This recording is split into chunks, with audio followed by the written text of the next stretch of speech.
Assalamualaikum warahmatullahi wabarakatuh. Salam guru penggerak. Saya Ardi Setiawan, calon guru penggerak angkatan 10 Kabupaten Jepara. Pada video kali ini saya akan memaparkan tugas aksi nyata modul 1.4 budaya positif. Untuk lebih jelasnya silakan simak video ini sampai selesai.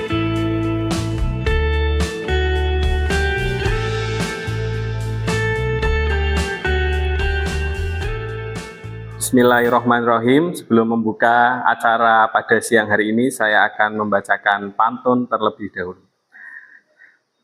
Cinta perih di titik nadir, pacar menjauh sedihlah hati. Terima kasih sudah berkenan hadir, semoga Allah selalu merahmati. Nelayan pergi mencari ikan, untuk anak istrinya makan. Selamat siang saya haturkan untuk Bapak Ibu sekalian. Assalamualaikum warahmatullahi wabarakatuh. Waalaikumsalam warahmatullahi wabarakatuh. Yang terhormat Bapak Kepala SMP Negeri 3 Kembang yang kali ini tidak bisa hadir pada acara hari ini dan diwakili oleh Ibu Ana. Pada Bapak Ibu guru yang berbahagia, terima kasih saya haturkan kepada Bapak Ibu semua yang sudah berkenan hadir menghadiri undangan saya dalam rangka diseminasi atau membagikan pemahaman modul 1.4 budaya positif calon guru penggerak angkatan 10 Kabupaten Jepara. Sebelum memasuki acara, saya akan memperkenalkan diri dulu. Saya Ardi Setiawan dari SMP Negeri 3 Kembang. Saat ini saya sedang mengikuti pendidikan guru penggerak angkatan 10 di Kabupaten Jepara. Tujuan saya mengikuti atau melakukan diseminasi modul 1.4 ini yang pertama adalah sebagai tugas aksi nyata saya Bapak Ibu. Karena memang ini wajib di LMS dan harus mengadakan kegiatan seperti ini dan nanti diunggah di YouTube seperti itu. Yang kedua, saya juga akan berbagi praktek baik mengenai budaya positif. Jadi ilmu yang saya peroleh di pendidikan guru penggerak akan sangat baik ya kalau bisa disampaikan ke Bapak Ibu semua. Jadi tidak saya simpan sendiri. Karena kalau saya simpan sendiri nanti tidak akan bermanfaat seperti itu. Kemudian yang ketiga, ini dalam rangka kolaborasi juga dengan Bapak Ibu semua, guru di SMP Negeri 3 Kembang, untuk melaksanakan budaya positif nantinya di sekolah. Karena kalau yang melaksanakan budaya positif hanya 1-2 orang saja, pasti tidak akan tercapai seperti itu. Baik Bapak Ibu, nanti saya akan menyampaikan materi sekitar 30 menit sampai 1 jam ke depan. Di sini saya bukanlah yang paling baik, paling hebat, atau paling pintar mengenai materi budaya positif. Tetapi ini kita nanti belajar bersama, gitu ya Bapak Ibu ya. Kita sharing saja demi apa? Demi peningkatan mutu pendidikan di SMP Negeri 3 Kembang. Jadi saya sebelumnya mohon maaf, bukan berarti di sini saya menggurui Bapak Ibu semua. Baik Bapak Ibu. Nah, sebelum saya masuk materi, saya sisipkan tujuan pendidikan dulu. Tujuan pendidikan itu adalah menuntun segala kodrat yang ada pada anak agar mereka dapat mencapai keselamatan dan kebahagiaan yang setinggi-tingginya, baik sebagai manusia maupun sebagai anggota masyarakat. Di sini ada yang saya tebali yaitu kata menuntun. Maksudnya menuntun apa Bapak Ibu? Ada yang tahu? Mengarahkan, oke. Membimbing, bagus. Ya, apalagi? Iya, mengajari. Jadi kita sebagai guru itu wajib menuntun, ya, anak. Kita akan mengubah lakunya, bukan dasarnya. Gitu ya, karena dasarnya sudah ada pada diri anak, kita tinggal menuntun mereka, membimbing sesuai kodrat mereka, gitu ya, sesuai cita-cita mereka, sesuai dengan apa yang mereka inginkan. ya, agar mereka bisa mencapai keselamatannya dan kebahagiaan, ya, baik sebagai individu maupun nanti ketika mereka bermasyarakat. Nah, ini ya Bapak Ibu. Kemudian, nah ini pembelajaran dengan paradigma baru, ya. Sekarang kita memasuki kurikulum merdeka. Pembelajaran paradigma baru itu pembelajaran dengan prinsip berdiferensiasi, ya.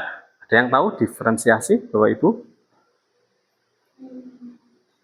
Jadi dikelompokkan berdasarkan ini ya, Betul, ya.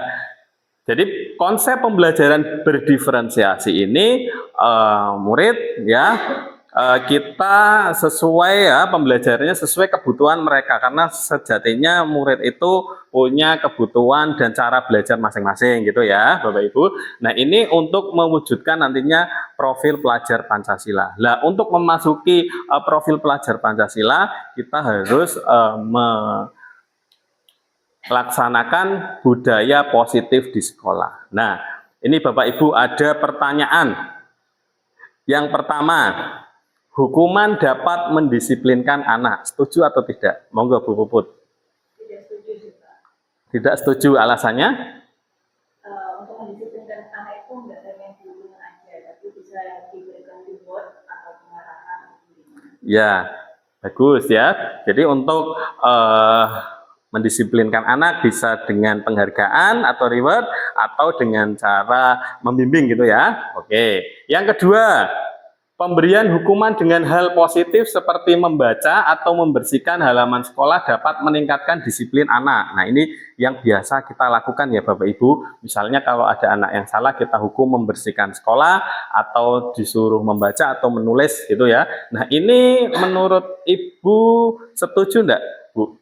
Menurut saya setuju Pak. Karena kan anak mendapatkan dan membaca ini dari membersihkan halaman sekolah kan bermanfaat. Oke. Jadi setuju ya dengan adanya hukuman dengan hal positif. Yang ketiga, coba Pak Lukman, memberi penghargaan dapat meningkatkan motivasi belajar anak. Perlu nggak kita memberikan penghargaan ke anak? Perlu, sangat perlu. Soalnya anak kalau dihargai dia akan lebih termotivasi. Oke, akan termotivasi lagi. Baik Bapak Ibu, kita masuk ke materi budaya positif. Nanti Bapak Ibu akan mendapatkan jawabannya ya. Apakah hukuman itu perlu atau tidak ya. Nanti bedanya hukuman dengan konsekuensi itu apa. Nah, apa itu budaya positif? Nah, pasti Bapak Ibu sering melakukan budaya positif di sekolah ya. Salah satunya ya 5S itu, senyum, salam, sapa, sopan santun ketika pagi Bapak Ibu menyambut anak seperti ini. Gitu ya. Perwujudan dari nilai-nilai kebajikan atau keyakinan universal yang diterapkan di sekolah. Nah, ini budaya positif. Nanti ada 6 materi di sini. Yang pertama disiplin positif dan nilai kebajikan universal, kemudian teori motivasi, hukuman dan penghargaan serta restitusi, kemudian keyakinan kelas, kebutuhan dasar manusia dan dunia berkualitas, kemudian restitusi 5 posisi kontrol dan restitusi segitiga restitusi. Nah, kita bahas satu persatu Bapak Ibu. Yang pertama adalah disiplin positif ya. Makna disiplin. Disiplin itu berasal dari kata disiplina yang artinya belajar. Ya, dalam budaya kita disiplin dimaknai menjadi sesuatu yang dilakukan seseorang pada orang lain untuk mendapatkan kepatuhan. Nah, misalnya Bapak Ibu mendisiplinkan anak ya. Nah, ini tujuannya agar mereka patuh terhadap aturan gitu ya yang dibuat. Sebagai pendidik, tujuan kita adalah menciptakan anak-anak yang memiliki disiplin diri sehingga mereka bisa berperilaku dengan mengacu pada nilai-nilai kebajikan universal dan memiliki motivasi intrinsik dari dalam hatinya ya, bukan motivasi ekstrinsik. Nah, kita lihat apa itu disiplin positif dan tujuannya. Nah, disiplin positif bertujuan menanamkan motivasi intrinsik pada murid ya, untuk menjadi orang yang mereka inginkan dan menghargai diri sendiri dengan nilai-nilai yang mereka percayai. Jadi berasal dari diri mereka sendiri ya, bukan tekanan dari pihak lain. Motivasi intrinsik ini memiliki dampak jangka panjang, tidak akan terpengaruh pada adanya hukuman atau hadiah. Jadi kalau sudah dari dalam diri, ya anak-anak tidak berharap hukuman atau hadiah ya ketika melakukan sesuatu, gitu ya. Kalau memang dasarnya dia kok disiplin dari dalam dirinya, maka dia tidak terpengaruh mau ada hukuman atau ada hadiah, gitu ya, tidak terpengaruh. Nah, ini mungkin yang belum dimiliki oleh semua anak didik kita.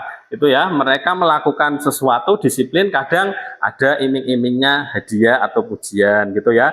Melakukan disiplin karena takut dihukum, bisa juga ya. Nah, ini motivasi intrinsik ini perlu dibentuk. Jadi memiliki dampak yang panjang.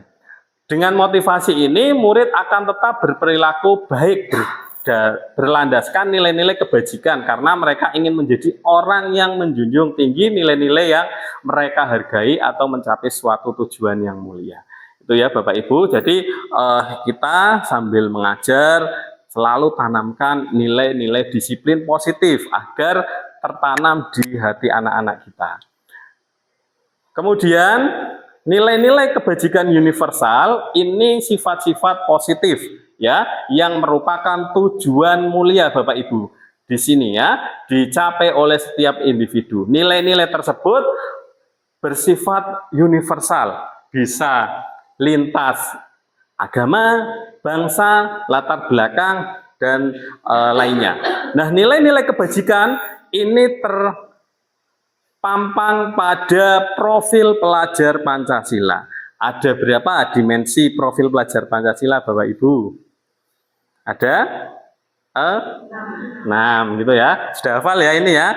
Ada beriman, bertakwa kepada Tuhan Yang Maha Esa, gitu, mandiri, bernalar kritis, berkebinekaan global, bergotong royong dan kreatif.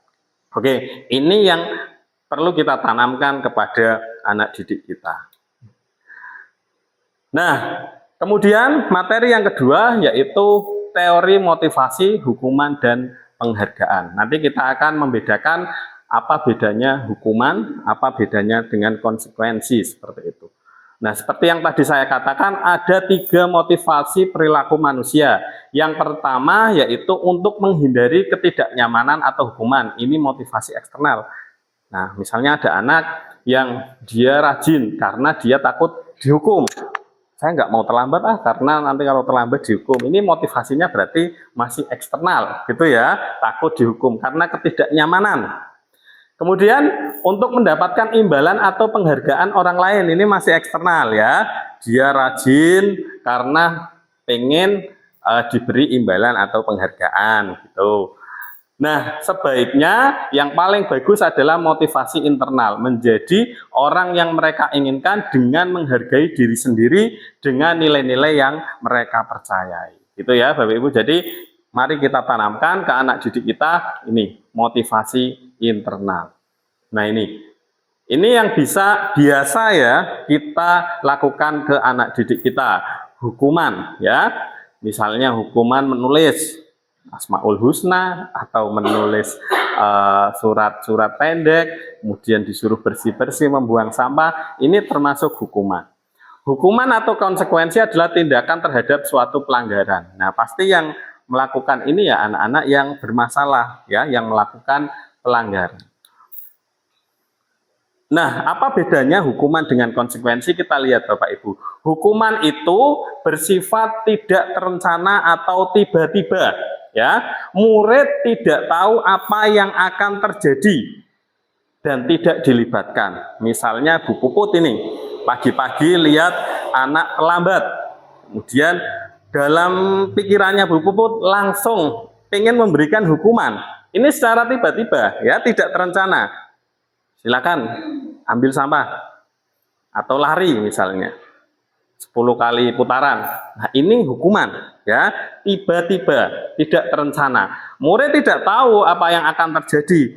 Nanti saya terlambat, diapain saya belum tahu, gitu ya. Karena yang muncul hukuman itu dari si guru ini tidak terencana. Langsung spontan, betul. Anak tidak dilibatkan. Hukuman itu bersifat satu arah dari pihak guru yang memberikan dan murid hanya menerima hukuman tersebut ya tanpa melalui kesepakatan di sini Bapak Ibu. Nanti bedanya dengan si restitusi.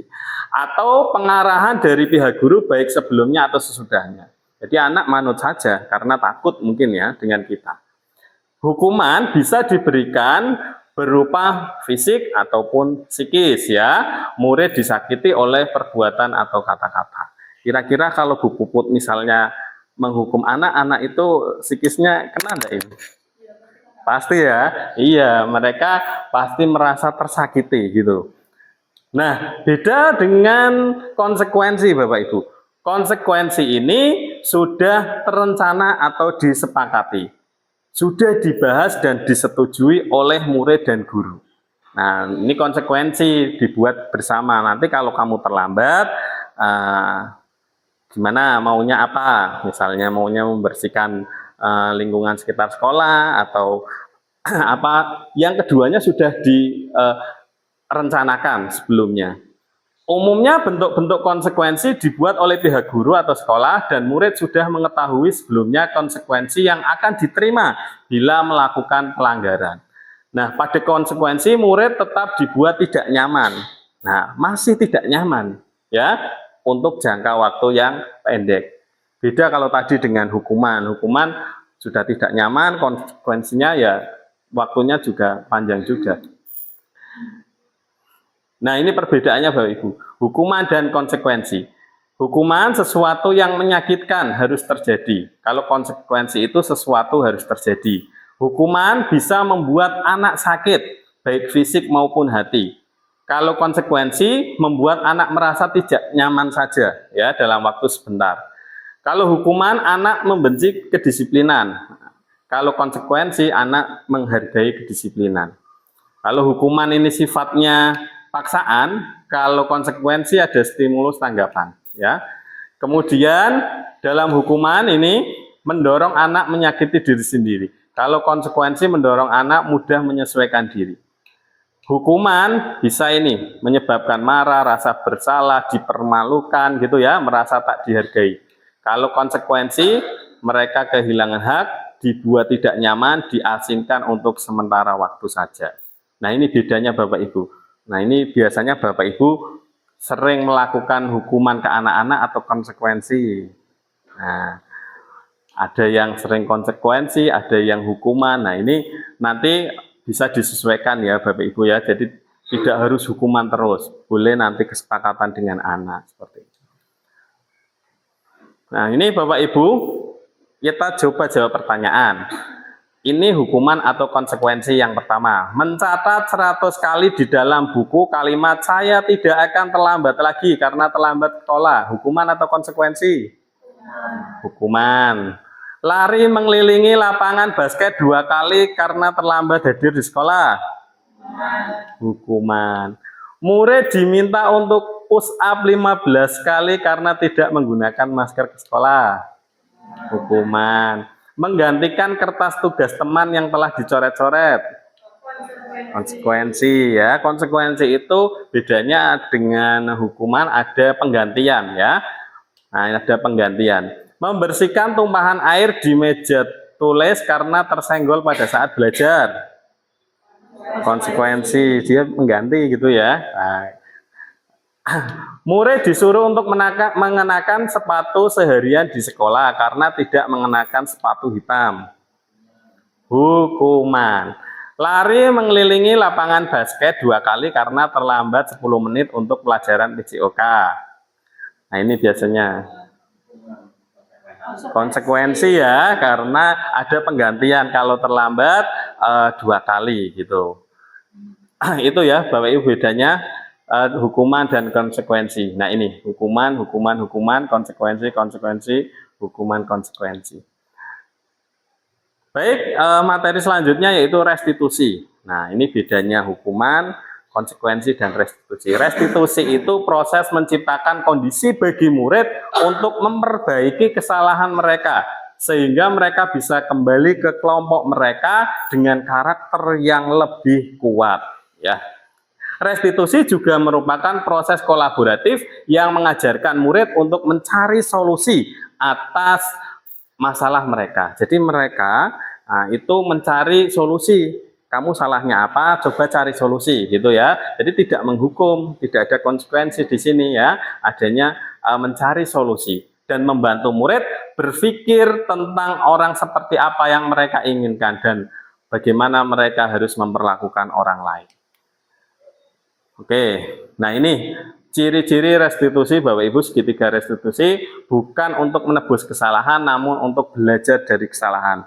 Oke, kamu tadi misalnya terlambat masuk sekolah, ya besok lagi jangan diulangi. Caranya bagaimana? Ya tidurnya jangan terlalu malam gitu ya, bangunnya pagi.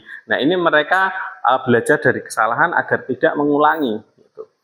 Kemudian memperbaiki hubungan. Tawaran ya, bukan paksaan. Restitusi menuntun untuk melihat ke dalam diri. Restitusi mencari kebutuhan dasar yang mendasari tindakan. Restitusi diri adalah cara yang paling baik ya. Restitusi ini fokus pada solusi Bapak Ibu. Jadi mereka mencari solusi atas permasalahan mereka, bukan kita langsung menghukum, itu tidak. Jadi kita hadirkan mereka misalnya ke dalam ruangan, kemudian ditanya ya apa masalahnya, terus mereka bisa mencari solusi sendiri, mereka berjanji tidak akan mengulangi kesalahan. Gitu.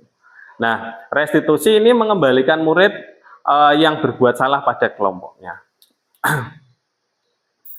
Nah ini identitas gagal, identitas sukses Bapak Ibu. Kalau hukuman itu masuknya ke identitas gagal ya. Kita sebagai guru itu gagal di sini. Kalau kita memberikan konsekuensi atau restitusi kepada anak-anak, kita masuk kategori identitas yang sudah sukses, gitu ya.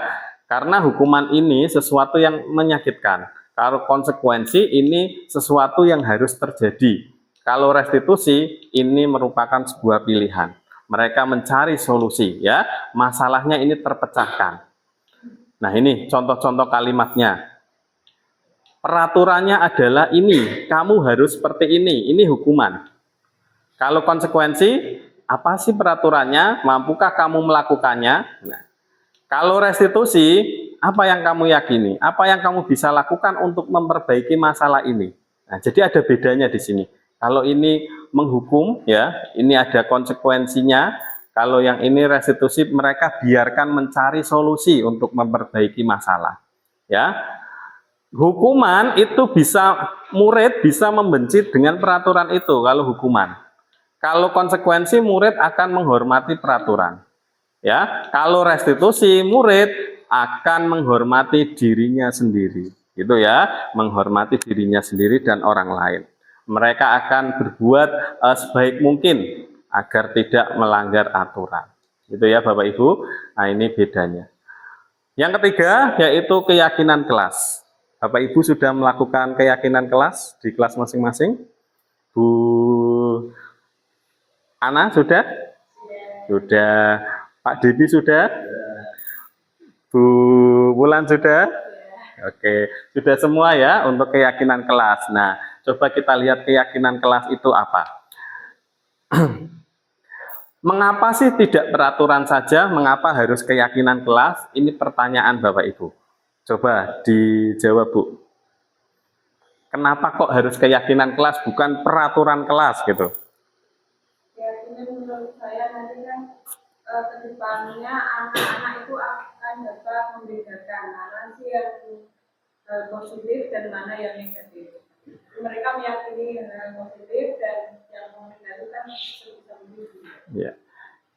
Kalau aturan itu biasanya dibuat oleh gurunya gitu ya. Kalau keyakinan mereka membuat sendiri gitu ya. Mereka meyakini sendiri dan melaksanakannya. Ini Bapak Ibu, mengapa kita memiliki peraturan tentang penggunaan helm pada saat mengendarai kendaraan roda 2 atau motor? Mengapa kita memiliki peraturan tentang penggunaan masker dan mencuci tangan setiap saat? Nah, pasti jawabannya kalau yang pertama untuk keselamatan. Kalau yang kedua ini untuk kesehatan, gitu ya.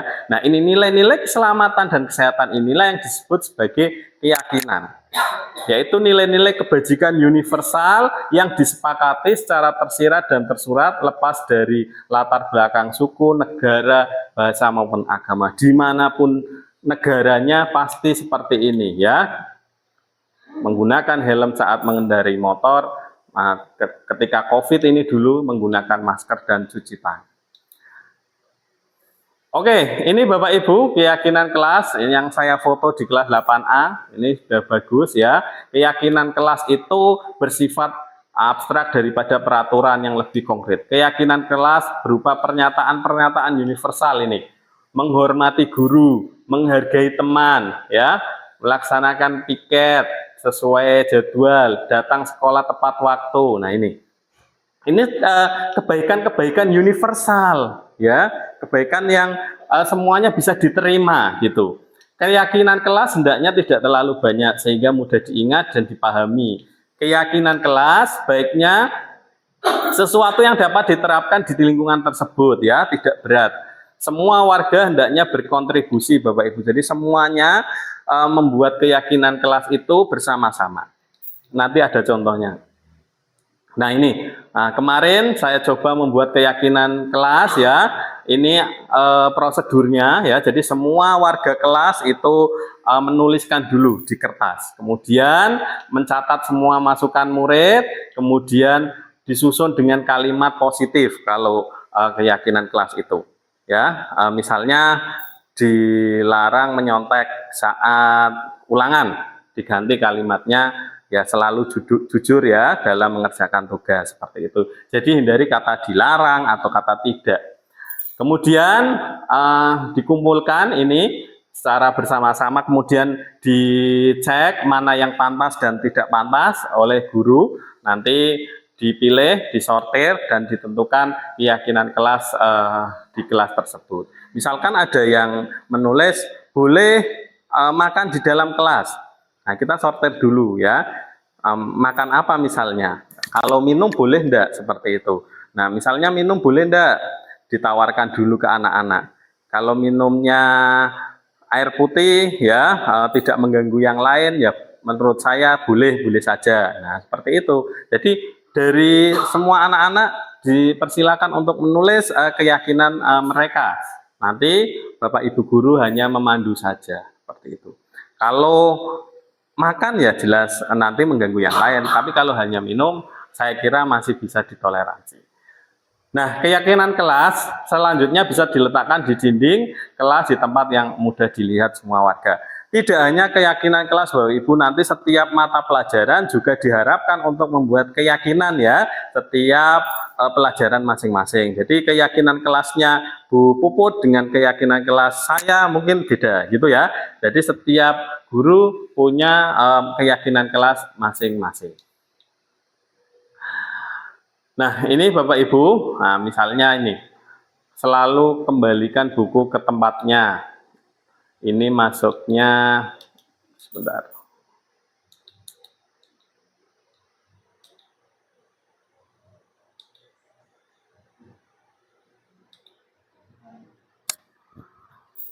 Nah, ini dokumentasi, nanti saya perlihatkan sebentar ya. Tidak lama, hanya biar lihat saja.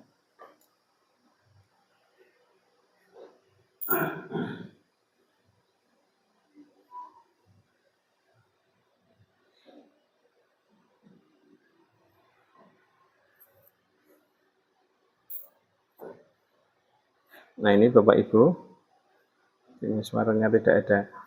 Pertama, pengantar dulu ya tentang keyakinan kelas. Kemudian mereka dibagikan kertas untuk menulis ya keyakinan kelas, mereka mengumpulkan di depan. Kemudian kita sortir, kalau yang sama disingkirkan ya, dipisah. Nah, ini ditentukan 10 keyakinan kelas yang berbeda. Nah, nanti dibacakan, kemudian ditawarkan ke peserta didiknya, apakah setuju atau tidak setuju, seperti itu. Itu ya Bapak Ibu. Kemudian kalau sudah mereka diminta untuk menandatangani kesepakatan kelas. Nah, jadi nantinya mereka akan selalu mengingat ya apa yang mereka yakini, mereka tulis bersama-sama. Kemudian ditulis yang bagus, dipajang di tembok juga bisa seperti itu. Nah ini cara membuat keyakinan kelas itu ya Bapak Ibu.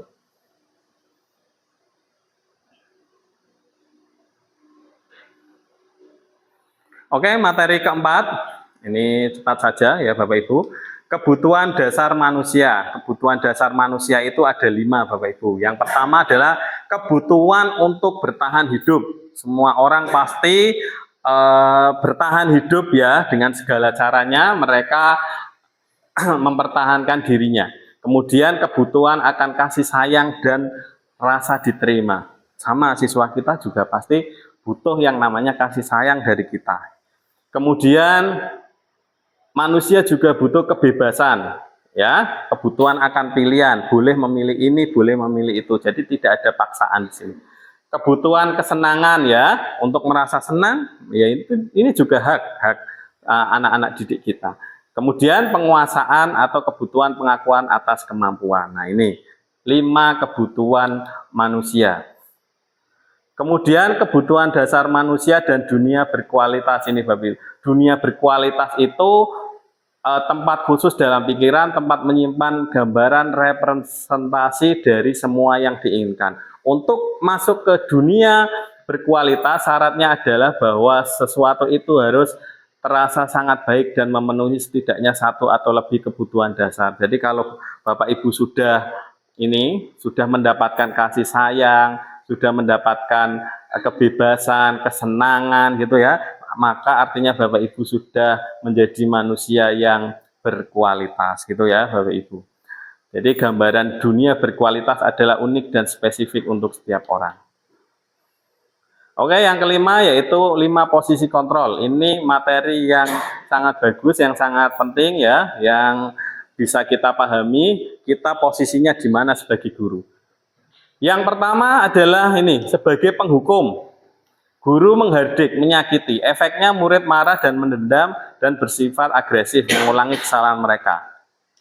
Penghukum Bapak Ibu. Kemudian yang kedua, pembuat rasa bersalah. Guru berceramah mengungkapkan kecewaan. Ya, jadi siswa itu jadi merasa bersalah. Saya kecewa dengan kamu karena kamu terlambat terus-menerus setiap hari misalnya. Ini gambaran guru yang hanya membuat rasa bersalah. Ya. Efeknya murid merasa bersalah dan merasa gagal, rendah diri. Kamu janjinya mau mengumpulkan tugas hari ini, saya kecewa kamu nggak mengumpulkan. Ini mereka merasa bersalah. Kemudian ini posisi sebagai teman Bapak Ibu. Guru membuat alasan-alasan, efeknya murid senang, akrab dengan guru, namun murid menjadi lemah tergantung pada guru. Ini kalau kita hanya sebagai teman, nanti mereka juga kadang akan ya kurang menghormati kita, seperti itu ya Bapak Ibu. Ada juga guru yang sifatnya ini, kontrolnya sebagai pemantau. Guru menghitung, mengukur efeknya murid, memahami konsekuensi yang harus dijalani. Nah, menitik beratkan pada sanksi atau hadiah. Mantau, sopo sing hari ini terlambat, gitu ya. Mantau-mantau aja. Kamu misalnya tidak menggunakan dasi, kamu tidak menggunakan atribut lengkap, ini pemantau ya. Kemudian, nah ini yang diharapkan, guru menjadi seorang manajer ya Bapak Ibu. Efeknya murid memiliki tanggung jawab untuk mencari jalan keluar atas permasalahannya. Nah ini restitusi 5 posisi kontrol. Jadi kalau misalnya ada siswa yang bermasalah, kita tidak langsung ya memberikan hukuman kepada mereka, tapi kita panggil mereka, kemudian kita ajak diskusi, kemudian mereka biar mencari solusinya sendiri. Nah ini perbedaannya ya antara penghukum, pembuat rasa bersalah sebagai teman, pemantau atau manajer. Nah ini penghukum menghardik, menunjuk-nunjuk, kamu ya ini harus buang sampah. Nah ini sukanya menghukum, maka muridnya dampaknya ini akan mengulangi kesalahan. Kalau pembuat rasa bersalah, ibu kecewa, kamu tidak mengumpulkan tugas. Ini pembuat rasa bersalah ya. Jadi anak itu nanti akan merasa rendah diri ya. Aku kok disalah-salahke terus seperti itu. Kemudian ada sebagai teman ya, membuat alasan-alasan untuk muridnya. Ya, contoh kalimatnya seperti ini ada. Ayolah lakukan demi ibu. Nah ini seperti temannya sendiri. Masa kamu tidak mau? Ingat tidak ibu ini pernah bantu dan seterusnya ini. Murid menjadi lemah Bapak Ibu kalau hanya dibuat sebagai teman di sini. Memantau, menghitung, mengukur apa peraturannya gitu ya. Nah ini menitik beratkan pada sanksi atau hadiah untuk dirinya, memantau. Kemudian yang ini, manajer ya Bapak Ibu, kalau bisa kita menjadi guru seorang manajer. Ya dampaknya nanti murid akan mengevaluasi diri, bagaimana cara memperbaiki dirinya mereka. Nah ini. Posisi paling ideal bagi guru adalah posisi manajer. Karena dengan posisi sebagai manajer, murid akan berusaha mencari solusi atas masalahnya dan meningkatkan motivasi intrinsiknya, ya, motivasi dari dalam dirinya. Ini Bapak Ibu coba kita jawab bersama nomor 1. Saya kecewa sekali dengan kamu. Ini siapa yang mengatakan? Posisi apa? Pembuat rasa bersalah. Oke. Kamu tidak pernah benar melakukannya. Apa kira-kira? Kamu tidak pernah benar melakukannya. Penghukum? Ya nanti coba kita lihat jawabannya. Ayolah, lakukan demi ibu. Bagi teman. Apakah kamu mau mendapatkan stiker bintang hari ini? Apa? Pemantau. Nah, bagaimana kamu bisa menyelesaikan masalah ini? Nah, ini manajer. Kamu selalu yang paling terakhir dalam mengerjakan tugas. Nah, misalnya nah ini Bapak Ibu, kita lihat jawabannya. Betul tadi. Saya kecewa sekali itu pembuat orang merasa bersalah. Kamu tidak benar melakukannya. Ini penghukum. Ayolah, lakukan demi ibu bapak. Ini sebagai teman. Apakah kamu mau mendapatkan bintang hari ini? Nah, ini pemantau. Bagaimana kamu bisa menyelesaikan masalah ini? Ini sebagai manajer, biar mereka bisa menyelesaikan masalah. Kamu selalu paling terakhir, ini sebagai penghukum ya. Oke. Nah, ini ada kasus Bapak Ibu. Nah, saya perlihatkan satu kasus. Bentar. Sabrina hari itu bangun terlambat dan terburu-buru sampai di sekolah. Dia pun akhirnya sampai di gerbang sekolah, tapi baru menyadari kalau tidak menggunakan sepatu hitam, seperti tertera di peraturan sekolah. Di depan pintu kelas, Bapak Lukman memperhatikan sepatu Sabrina yang berwarna coklat. Sabrina berusaha menjelaskan bahwa dia terburu-buru dan salah mengenakan sepatu. Pak Lukman menanyakan Sabrina, apa peraturan sekolah tentang seragam warna sepatu? Sabrina menjawab, sudah mengetahui sepatu harus berwarna hitam, namun terburu-buru dan salah mengenakan sepatu. Selain tidak mungkin kembali pulang karena rumahnya jauh sekali, Pak Lukman tetap bersikeras pada peraturan yang berlaku dan mengatakan, ya sudah, kamu sudah melanggar peraturan sekolah, kamu salah, sudah terlambat, salah pula warna sepatunya. Segera buka sepatumu. Kalau tidak bisa mengenakan warna sepatu sesuai peraturan. Sabrina meminta maaf dan memohon kembali kepada Pak Lukman agar tetap dapat mengenakan sepatunya dan berjanji tidak akan mengulangi kesalahannya. Namun Pak Lukman tidak mau tahu, tidak, kamu telah melanggar peraturan sekolah. Kamu tidak sanggup ambil sepatu di rumah atau diantarkan sepatu ke sekolah, ya sudah, kamu tidak bersepatu saja seharian di sekolah. Sekarang copot sepatumu dan silakan belajar tanpa sepatu seharian. Sabrina pun dengan berat hati mencopot sepatunya dan memberikannya kepada Pak Lukman. Seharian dia tidak berani berkeliling ke sekolah karena malu dan lebih banyak berdiam diri di kelas tanpa alas sepatu. Nah, dari kasus ini posisi Pak Lukman sebagai apa? Penghukum ya. Dan apa Bu? Nah, kita lihat. Ini posisi yang diambil Pak Lukman adalah posisi penghukum, betul ya? Ini indikatornya Pak Lukman mengatakan ini. Tidak, kamu telah melanggar peraturan sekolah. Ya, Pak Lukman ini. Dan posisinya ini pembuat rasa bersalah ini. Ya sudah, kamu sudah melanggar peraturan sekolah, kamu salah ya. Sudah terlambat, warna sepatunya salah pula. Nah, ini pembuat rasa bersalah. Nah, ini kalau yang kasus kedua, ini sebagai manajer Bapak Ibu. Ada kasus si Anto dan Dino ini sedang bermain basket, tiba-tiba mereka adu mulut, ya, ada konflik di sini. Sampai kancingnya kemejanya Anto ini lepas. Pada saat itu guru piket melerai mereka dan membawa mereka ke ruang kepala sekolah. Ibu Suti sebagai kepala sekolah berupaya menenangkan keduanya, ya, terutama Dino. Nah, mendengar itu Dino pun mengalir bercerita tentang kesalahannya. Nah, dia bercerita, Ibu Siti pun melanjutkan bahwa membuat kesalahan itu hal yang manusiawi, ya. Gurunya ngomong seperti itu. Ibu juga pernah salah, Bapak juga pernah salah. Kesalahan itu manusiawi, ya. Tapi kita harus belajar dari kesalahan, ya, tidak boleh nanti mengulangi. Nah, terus Ibu Suti juga menanyakan keyakinan sekolah yang disepakati apa. Pastinya ada, ya, tidak boleh bertengkar dengan temannya misalnya. Nah, kemudian Ibu Suti balik bertanya apa yang harus dilakukan untuk memperbaiki masalahnya. Ya, harus diperbaiki dengan cara apa? Nanti dijahit, ya, dibantu oleh guru prakarya mungkin seperti itu, ya. Nah, ini mereka mencari solusi sendiri. Itu ya Bapak Ibu. Nah, ini posisi dari Bu Suti adalah sebagai seorang manajer, ya. Mereka melakukan pendekatan kepada kedua siswa tersebut, ya. Bertanya masalah yang terjadi, ya, bukan langsung malah diadu atau dihukum, itu tidak.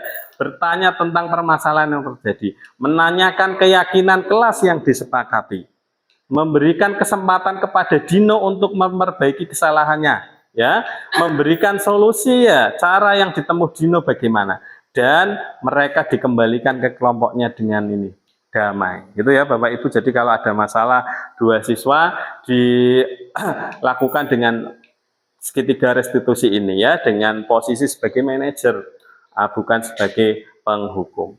Yang terakhir Bapak Ibu, segitiga restitusi ini yang lanjutan dari tadi, ya. Ada tiga. Pertama, menstabilkan identitas, ya. Kemudian yang kedua, validasi tindakan yang salah, dan yang ketiga adalah menanyakan keyakinan. Menstabilkan identitas dulu. Salah itu hal yang manusiawi, yang wajar. Pak Ardi juga pernah melakukan salah, Pak Ardi juga pernah terlambat. Kemudian validasi tindakan yang salah. Apa kamu merasa bersalah? Biar mereka itu biar dia itu merasa bersalah di sini, ya. Kemudian mereka nanti bisa mencari solusi atas permasalahan tersebut dengan menanyakan keyakinan, ya. Misalnya terlambat itu melanggar keyakinan kelas seperti itu. Nah, mereka mencari solusinya sendiri. Nah, ini menstabilkan identitas, kata-katanya berbuat salah itu tidak apa-apa. Tidak ada manusia yang sempurna. Saya juga pernah melakukan kesalahan seperti itu. Kita bisa menyelesaikan masalah ini. Bapak atau Ibu itu tidak mencari siapa yang salah di sini, tapi Bapak Ibu ingin mencari solusi. Nah, ini disampaikan dulu Bapak Ibu, ya, menstabilkan identitas. Kemudian yang kedua itu validasi tindakan yang salah. Setiap tindakan baik buruk dilakukan dengan satu tujuan, ya, yaitu memenuhi kebutuhan dasar mereka. Anak melakukan salah itu pasti untuk memenuhi kebutuhan dasar mereka. Bisa untuk tadi merasa senang, ya, untuk kebebasan, untuk biar merasa dicintai, dan seterusnya. Nah, kalimatnya seperti ini Bapak Ibu. Padahal kamu bisa melakukannya yang lebih buruk lagi dari ini, ya. Kamu pasti punya alasan mengapa melakukan ini. Kamu patut bangga pada dirimu sendiri, kamu telah melindungi sesuatu yang penting buatmu. Kamu boleh mempertahankan sikap itu, tapi kamu harus menambahkan sikap yang baru. Jadi mereka mengakui kesalahannya di sini. Kemudian yang ketiga yaitu tahap menanyakan keyakinan, ya. Nah, ini apa yang kita percaya sebagai kelas atau keluarga, misalnya kamu menjadi orang yang seperti apa nantinya kalau seperti ini terus. Mereka ditanyakan keyakinan kelas atau keyakinan di keluarga mereka, ya.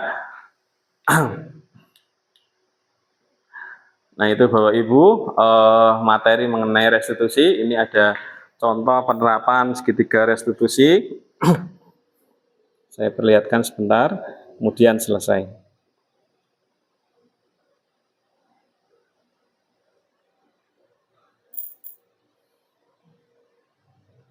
Nah, ini misalnya dalam kegiatan pembelajaran, tiba-tiba ada siswa terlambat ya.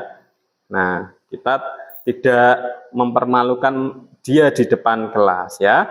Kita tanya dulu, kemudian diminta untuk menemui ya di tempat yang lain ya, di ruang BK misalnya. Jadi tidak langsung dihukum pada saat itu ya. Kemudian dipanggil. Nah, ini praktek segitiga restitusi ya. Tadi pertama stabilkan dulu identitasnya. Kemudian divalidasi kesalahannya, kemudian menanyakan keyakinannya. Itu ya Bapak Ibu. Nah, ini ada 2 contoh kasus. Itu ya Bapak Ibu.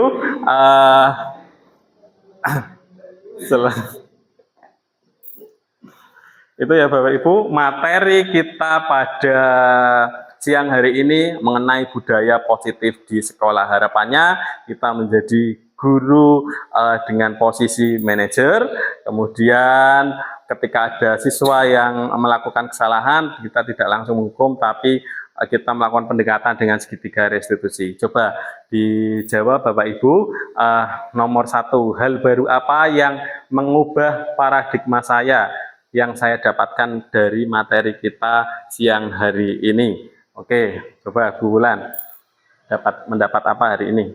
Kalau dari saya lebih pengetahuan baru tentang perbedaan konsekuensi hukuman supaya bisa menerapkan dalam kehidupan sehari-hari itu lebih tepat sasaran. Oke, bagus. Kemudian yang kedua, perasaan apa yang muncul selama mengikuti sesi ini? Coba Bu Faiza.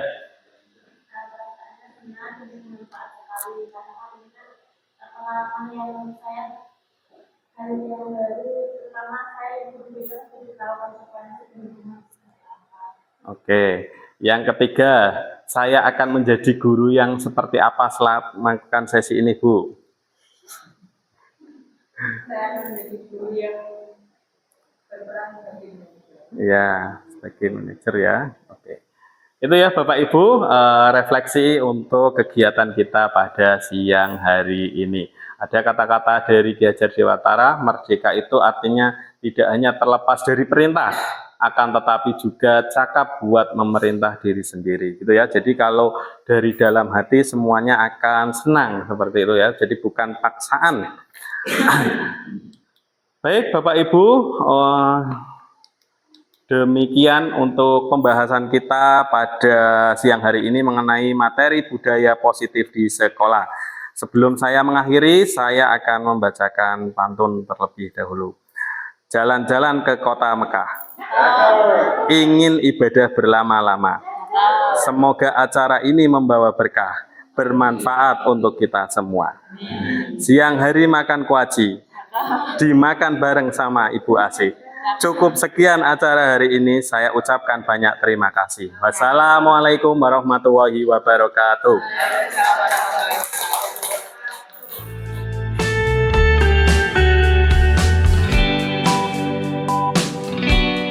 Assalamualaikum warahmatullahi wabarakatuh. Waalaikumsalam warahmatullahi wabarakatuh. Selamat pagi semuanya. Baik, kita lanjutkan materi bahasa Indonesia. Tapi sebelum masuk ke pembelajaran bahasa Indonesia, kita terlebih dahulu akan membuat keyakinan kelas. Nah, anak-anak apakah sudah tahu apa itu keyakinan kelas? Sudah tahu ya? Ya. Nah, nanti kalian akan membuat keyakinan kelas khusus untuk mata pelajaran bahasa Indonesia. Kalau kemarin kalian membuat keyakinan kelas dengan wali kelas kalian untuk peraturan-peraturan di kelas 8 apa ini? 8C. Nah, nanti dengan Pak Ardi kalian akan membuat keyakinan kelas untuk mata pelajaran bahasa Indonesia. Nah, Keyakinan kelas itu apa? Ada yang tahu? Coba. Peraturan yang ada di kelas. Baik. Ada lagi? Keyakinan kelas itu apa? Apa? Apa, Mbak? Peraturan kelas ya. Nah, baik. Keyakinan kelas itu hampir sama dengan peraturan kelas. Kalau peraturan kelas, peraturan itu yang membuat guru kalian. Tapi kalau keyakinan kelas itu yang membuat kalian sendiri. Kalian meyakini dalam diri, kemudian kalian kerjakan dengan sungguh-sungguh. Nah, dalam membuat keyakinan, gunakan kata-kata positif, gitu ya. Misalnya, tidak boleh mencontek saat pembelajaran, ya, saat ulangan. Jangan gunakan kata tidak, misalnya diganti dengan kata harus selalu jujur dalam mengerjakan tugas, gitu ya. Jadi hindari kata tidak. Tidak membuang sampah sembarangan. Ganti kata-katanya. Ya, misalnya selalu menjaga kebersihan kelas, gitu ya. Nah, dalam keyakinan kelas itu menggunakan kata-kata positif. Ya, itu yang membedakan antara peraturan kelas dengan keyakinan kelas. Nah, bagaimana jika dilanggar? Nah, sama saja kalian melanggar diri kalian sendiri. Kalian tidak menghargai teman dan tidak menghargai guru. Makanya, ya, keyakinan kelas ini harus dikerjakan dengan sungguh-sungguh ya, agar tidak merugikan orang lain. Coba kalau kita sudah menyepakati bersama, misalnya selalu menjaga kebersihan kelas, tetapi kalian dengan seenaknya membuang sampah sembarangan misalnya. Nah, itu akan mengakibatkan semuanya terganggu. Maka dari itu, ya, kita laksanakan bersama-sama kesepakatan atau keyakinan kelas yang akan kita buat pada hari ini. Setuju? Baik, Pak Ardi akan bagikan lembar keyakinan kelas ya. Nanti kalian tulis apa keyakinan kelas yang kalian yakini. Bebas apapun nanti ditempelkan di depan, kemudian Pak Ardi seleksi mana yang pantas dan mana yang tidak pantas. Seperti itu. Oke, silakan keluarkan ballpoint-nya.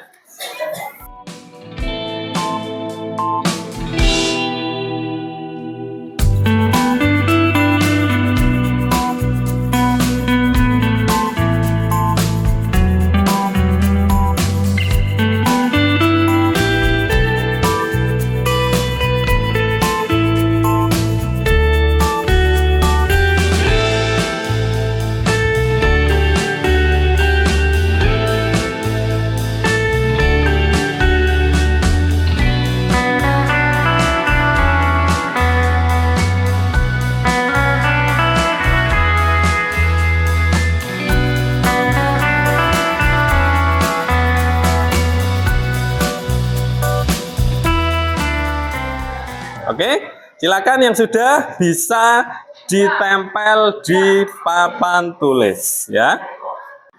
Nah.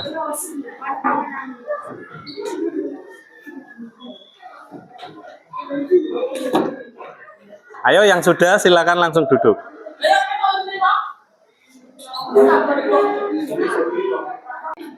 Oke, ini adalah keyakinan kelas yang sudah kalian buat. Ada berapa siswa di kelas ini? 31. Nanti Pak Ardi akan pilih mana yang sesuai dan mana yang kurang sesuai. Sebentar, saya baca dulu.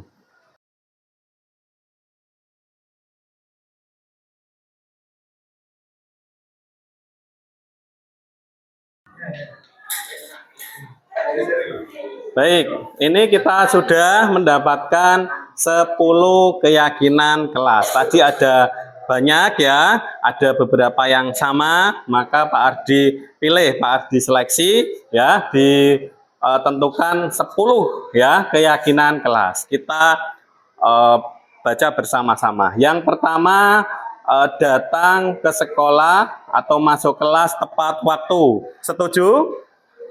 Setuju enggak? Setuju ya. Datang ke sekolah tepat waktu ya. Oke, yang kedua saling membantu antar teman. Setuju? Setuju ya?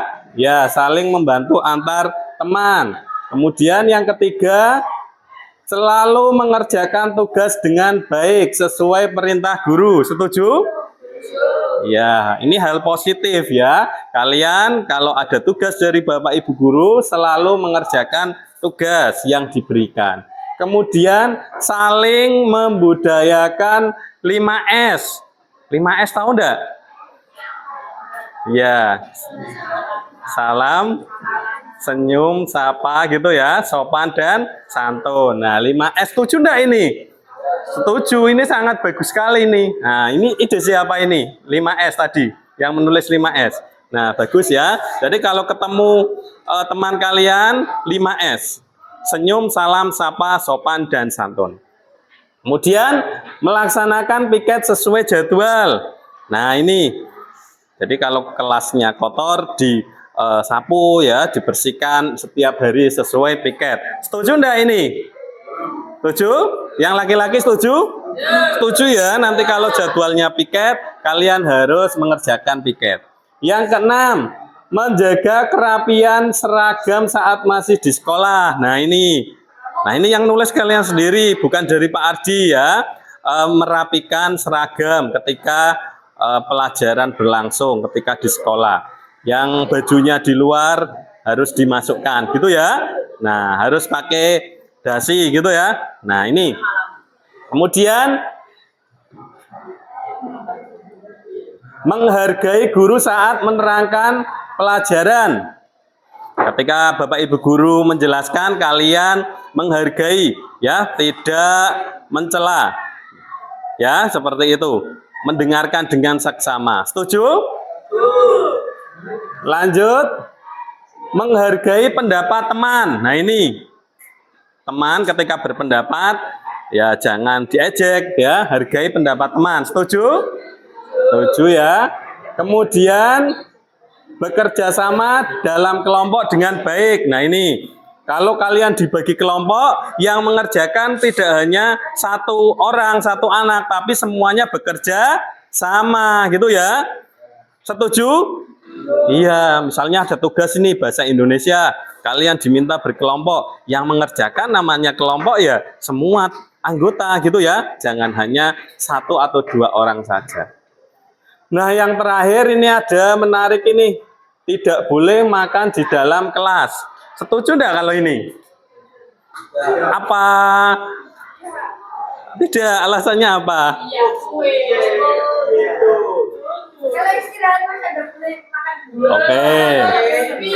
Oke, catatannya seperti ini, berarti boleh makan di kelas kalau misal istirahat ya, tidak jam pelajaran gitu ya.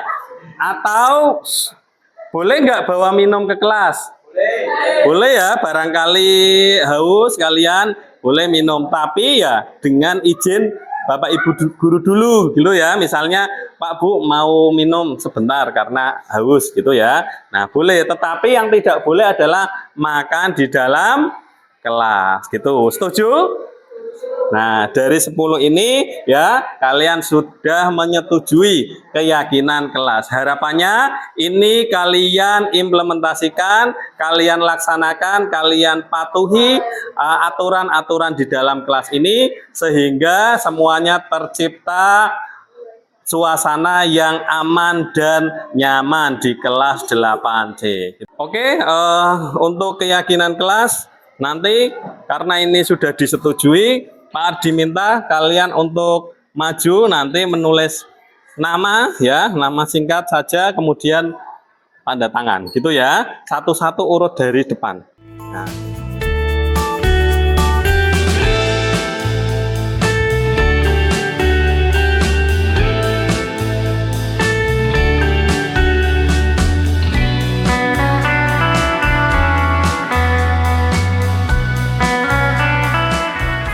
Baik, kalian sudah membuat keyakinan kelas. Pak Ardi harap apa yang kita sudah tulis, kalian yakini, kalian kerjakan dengan baik.